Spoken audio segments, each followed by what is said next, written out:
नमस्कार, बहुत स्वागत है आपका। आप देख रहे हैं किस्मत कनेक्शन और मैं हूं आपके साथ शैलेंद्र पांडे। आज हम बात करेंगे चातुर्मास की। चातुर्मास की शुरुआत के साथ अगले 4 महीनों तक शुभ कार्य बंद हो जाते हैं और इन 4 महीनों में भगवान विष्णु योग निद्रा में लीन हो जाते हैं। आखिर इन 4 महीनों की चातुर्मास की महिमा क्या है और इन चातुर्मास में कौन कौन से कार्य करना फलदायी होता है, कौन कौन से कार्य करना शुभ होता है, आज इस विषय पर बात करेंगे। सबसे पहले जानेंगे गुड लक।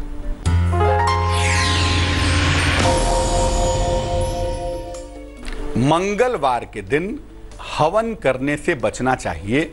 अगर नवरात्रि का मामला है या किसी अनुष्ठान का मामला है तो कोई बात नहीं है, लेकिन अन्य दशाओं में सामान्य रूप से मंगलवार के दिन हवन करना शुभ नहीं माना जाता। चलिए अब जानते हैं क्या होता है चातुर्मास। देखिए, हिंदू धर्म में 4 विशेष महीने होते हैं और इन विशेष महीनों में उपवास, व्रत और जप तप का विशेष महत्व होता है। वो महीने हैं सावन, भाद्रपद, आश्विन और कार्तिक। देवशयनी एकादशी से चातुर्मास की शुरुआत हो जाती है। 4 जुलाई को देवशयनी एकादशी आई तो वहां से चातुर्मास की शुरुआत हो गई और ये कार्तिक के देव प्रबोधिनी एकादशी तक चलेगी। यानी जब भगवान विष्णु जागृत होंगे, जगेंगे एकादशी पर, देवोत्थान एकादशी पर, तब तक ये चातुर्मास चलता रहेगा। इस समय में श्री हरि विष्णु योग निद्रा में लीन रहते हैं, इसीलिए किसी भी शुभ कार्य को करने की मनाही होती है। इसी अवधि में आषाढ़ के महीने में ही भगवान विष्णु ने वामन रूप में अवतार लिया था और राजा बलि से 3 पग में सारी सृष्टि मांग ली थी। वामन का अवतार लिया, राजा बलि के यहाँ गए, उनसे कहा कि मुझे दान दो, तो 3 चरणों में ही पूरी सृष्टि दान में ले ली। इसके बदले में उन्होंने राजा बलि को वचन दिया कि उसके पाताल लोक की रक्षा करेंगे। इसलिए हरि भगवान विष्णु समस्त स्वरूपों से राजा बलि के राज्य की पहरेदारी करते हैं इन्हीं 4 महीनों में। इस अवस्था में कहा जाता है कि भगवान विष्णु योग निद्रा में चले जाते हैं और इसीलिए चातुर्मास शुरू होता है और शुभ कार्य बंद हो जाते हैं। इस बार जो चातुर्मास है वो 4 जुलाई से 31 अक्टूबर तक रहेगा, जिसमें कोई भी शुभ कार्य नहीं किया जाएगा। चर्चा को आगे बढ़ाएंगे। चातुर्मास में पूजा किसकी है, कब है और इन महीनों के देवता कौन हैं, इस पर बात करेंगे। लेकिन फिलहाल मेष, वृष और मिथुन राशि का राशिफल।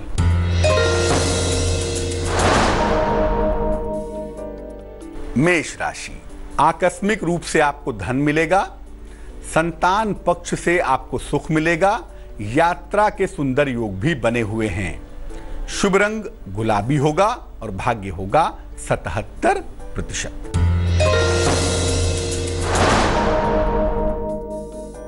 वृष राशि, जीवन में परिवर्तन के संकेत हैं। परिवार में खुशहाली आएगी, जीवन साथी का सहयोग मिलेगा। शुभ रंग नारंगी होगा और भाग्य होगा 86%।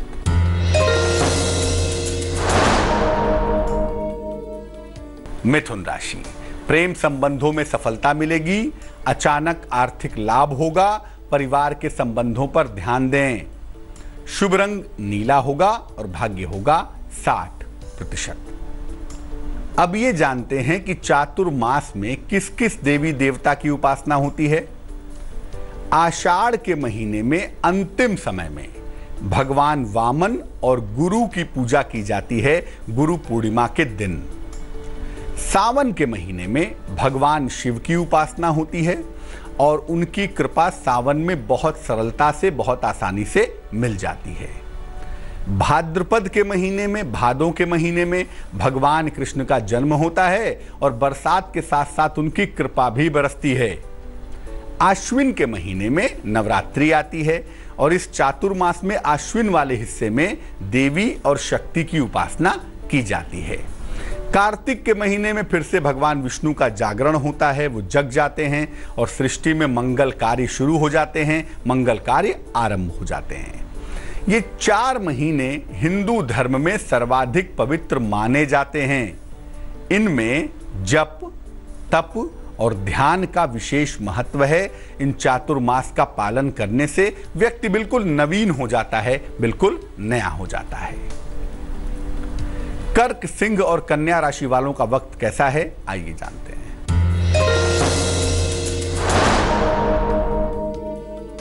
कर्क राशि, तमाम रुके हुए काम आपके बनेंगे। धन लाभ की संभावना दिख रही है। स्वास्थ्य आपका अच्छा बना रहेगा। शुभ रंग सुनहरा होगा और भाग्य होगा 85%।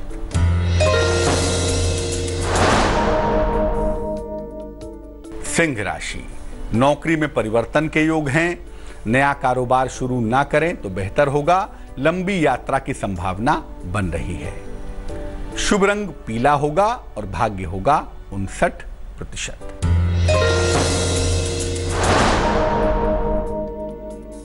कन्या राशि, यात्रा न करें तो बेहतर है। धन के नुकसान से बचाव करें।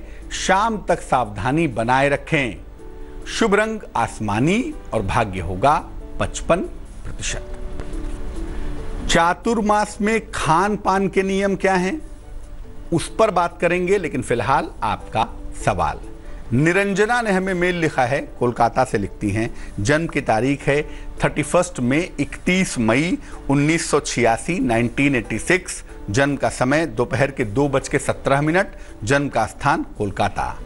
निरंजना लिख रही हैं कि ये अपनी इच्छा से विवाह करना चाहती हैं। घर वाले विवाह के लिए तैयार नहीं हैं। क्या इनका विवाह प्रेम विवाह हो पाएगा? और इन्होंने बालक की डिटेल भी हमें भेजी है। ये पूछ रही हैं कि क्या ये शादी ठीक है, इससे करने में क्या स्थितियां बनेंगी और कैसा रहेगा वैवाहिक जीवन। निरंजना, निश्चित रूप से आपकी शादी आपकी अपनी इच्छा से ही होगी। थोड़ा सा बाधा का समय है अभी। राहु भी अनुकूल नहीं है और बृहस्पति भी कमजोर है। दोनों में बदलाव होगा अगस्त सितंबर के महीने में। तो अगस्त सितंबर के बाद घर वालों की स्थितियां, आपकी स्थितियां बेहतर होंगी और आपका विवाह आपकी अपनी ही इच्छा से होगा। चिंता की आवश्यकता नहीं है। और जिस बालक का विवरण आपने भेजा है उसके साथ आपकी कुंडली अच्छी तरह से मैच कर रही है और ये शादी होने की संभावना भी प्रबल रूप से दिखाई दे रही है। तो चिंता बिल्कुल ना करें। आपका विवाह आपकी अपनी इच्छा से इसी बालक के साथ होने की संभावना बन गई है। सिर्फ आपके क्रोध वाली चीज को ठीक करने की जरूरत है। जबान खराब है, क्रोध बहुत आता है। तो एक पन्ना बनवा के आप जरूर पहन लीजिएगा। 6-7 रत्ती का पन्ना चांदी की अंगूठी में, सीधे हाथ की सबसे छोटी उंगली में, बुधवार की शाम को पहनने से लाभ होगा। अब ये जानते हैं कि चातुर्मास में खान पान में किस तरह का बदलाव करना चाहिए। देखिए, चातुर्मास में इन 4 महीनों में अगर केवल एक समय भोजन किया जाए तो वो सर्वोत्तम होगा, सबसे ज्यादा अच्छा होगा। इन 4 महीनों में जितना सात्विक रहा जाए उतना ही ज्यादा बेहतर होगा, उतना ही ज्यादा उत्तम होगा।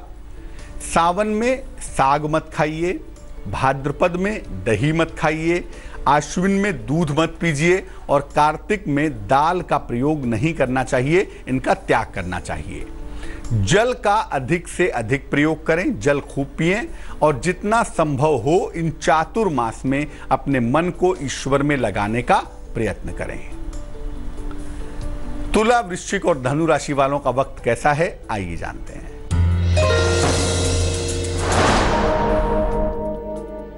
तुला राशि, नए काम का अवसर मिलेगा। संतान प्राप्ति के योग बने हुए हैं। मान सम्मान की प्राप्ति भी होगी। शुभ रंग सिल्वर और भाग्य होगा 82%।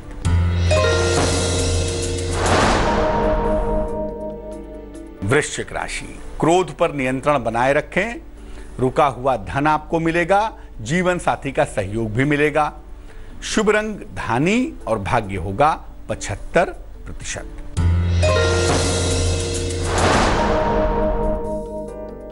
धनु राशि, संपत्ति का लाभ मिलेगा। मनोरंजक यात्रा के योग बने हुए हैं। नए मित्र भी आपके बनेंगे। शुभ रंग हरा है और भाग्य है 88%। अब जानते हैं कि चातुर्मास में किस मनोकामना के लिए कैसी पूजा उपासना करें। आषाढ़ शुक्ल पूर्णिमा को गुरु की पूजा उपासना करें। ऐसा करने से जीवन का हर संकट दूर होगा। सावन में भगवान शिव की पूजा करें। ऐसा करने से विवाह की, सुख की और आयु की प्राप्ति होगी। भाद्रपद में भगवान कृष्ण की उपासना करें। संतान का वरदान मिलेगा और जीवन की मुश्किलों पर विजय पाने का वरदान मिलेगा। आश्विन में देवी की और भगवान राम की उपासना करें। ऐसा करने से विजय, शक्ति और आकर्षण का वरदान मिलेगा। कार्तिक में श्री हरि, भगवान विष्णु और तुलसी की उपासना करें। इससे राज्य का सुख मिलेगा और मुक्ति मोक्ष का वरदान प्राप्त होगा। अगर चातुर्मास में गायत्री मंत्र का जप किया जाए, पीपल के वृक्ष की पूजा की जाए और एक समय भोजन ग्रहण किया जाए तो पूरी तरह से तेज मिलता है, भक्ति की प्राप्ति होती है और आयु की प्राप्ति भी निश्चित होती है। मकर, कुंभ और मीन राशि वालों का वक्त कैसा है, आइए जानते हैं।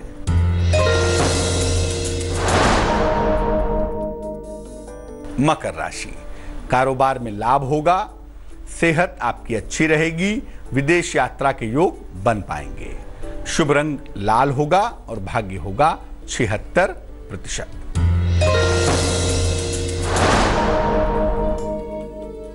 कुंभ राशि, सेहत आपकी अच्छी होगी, धन लाभ के योग बन रहे हैं, उपहार सम्मान का लाभ भी आपको प्राप्त होगा। शुभ रंग ग्रे होगा और भाग्य होगा 84%।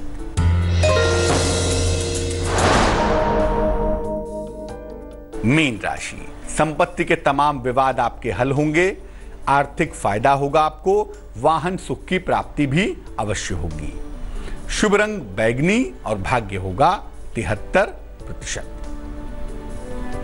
तो आज हमने बात की चातुर्मास की और यह जाना कि चातुर्मास में अब 4 महीने तक कोई शुभ कार्य नहीं होंगे, लेकिन हां, विभिन्न देवी देवताओं की कृपा आपको मिल सकती है।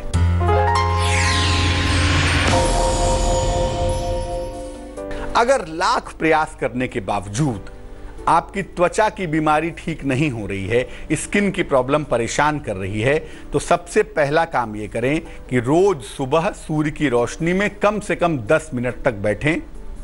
दूसरी बात, भोजन में तेल, मसाले और खट्टी चीजों का प्रयोग बंद कर दें। तीसरी बात, नहाने के पानी में 1 चम्मच नमक डालकर नहाना शुरू करें। अगर ये 3 काम करें तो त्वचा की गंभीर समस्याओं में भी जल्दी फायदा होता है, जल्दी सुधार होता है। तो आज के लिए किस्मत कनेक्शन में बस इतना ही। फिर हाजिर होंगे किसी नए विषय के साथ, आपकी समस्या के समाधान के साथ। तब तक के लिए मुझे दीजिए इजाजत।